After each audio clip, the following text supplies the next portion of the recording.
The following is a presentation of the Eagles Sports Network. Alongside Carson-Newman baseball coach Tom Griffin, I'm Michael Watchering, and this is the Eagles Sports Network. Carson-Newman gets set to play sack play at home for the first time this year, getting Catawba. And Coach, 5 out of the first 6 you've won. You're in first place in the league. How do you think that your team has been able to handle the first 2 weekends, being on the road and coming out with 5 wins and 6 tries in conference play? Compared to last year, as you have noted quite often, really well, because we didn't win a game on the road last year. So that's been good, and it's always difficult in this conference to win on the road series-wise. And so that's a good start. I think we've learned a lot about this club. We know we've got some the potential to be really good, but at the same time, we've got to clean some things up. And that's what we've been addressing each time we've been out there, whether in training or in games. And we're seeing the main thing I think, Michael, has been great is in our training, the energy level, the focus and intent we have has been really good. Now, that doesn't mean you're going to win games, but as a coaching staff, we feel good about when we go into games, we're going to compete pretty well. Catawba has set the standard in this league for the last several years. This is a good test for your guys to see where they're at. What do you try to do as a coach to see what the litmus test might be of your group once you get through this weekend?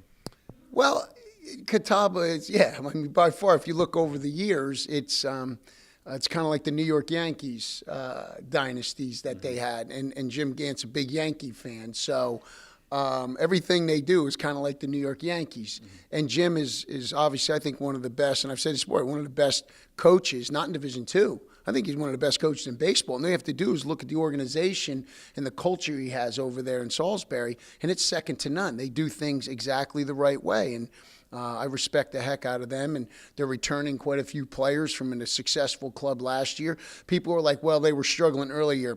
Listen, they tend to do that. And then all of a sudden you look at the end of the year and there's 38, 40 wins. That's just who they are. So this is a good test for us at home to see, kind of where we're at. But we felt like that with anyone we played. We felt like that with a Limestone or a Shorter, Newberry. Not that they aren't as good or who's better, but every game's a test. Because I really do feel there's such parity in Division II baseball.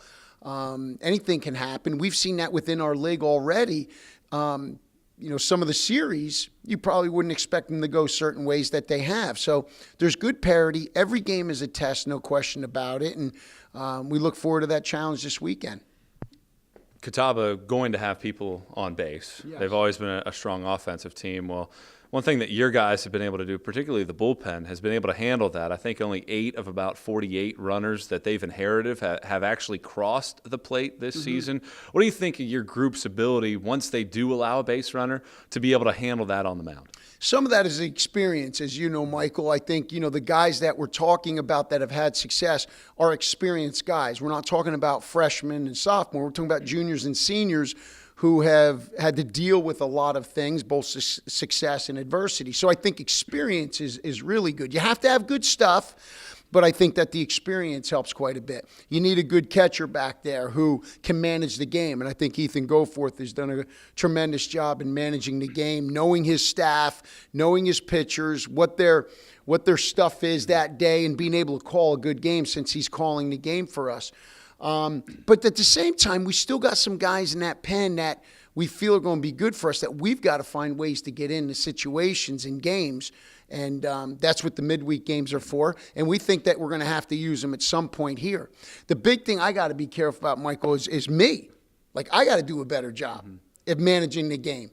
Because I think there's been some games this year I've cost us because of my mentality in the game. I can't push that panic button. And I'm working on me about handling when things aren't going right, that we are working on one pitch at a time. We preach that. Well, hey, big boy here's got to make sure I'm doing that as well. And so I've gotten the help of Mike Lynch from North Star Church in Atlanta, has been a great mentor, and Fred Corral at Missouri have been great mentors to me on how I'm going to handle managing the game, because I can probably get in the way of these players more than anyone. Sometimes we get in their way. Instead of just letting them play and manage it, sometimes we get in the way because of our temperament and mentality. And that's something I'm focusing on more and more each time we're out there. Coach, appreciate the time. Best of luck this weekend. Thank you for everything, Michael. He's Carson-Newman baseball coach Tom Griffin. I'm Michael Watchring, and this is the Eagle Sports Network.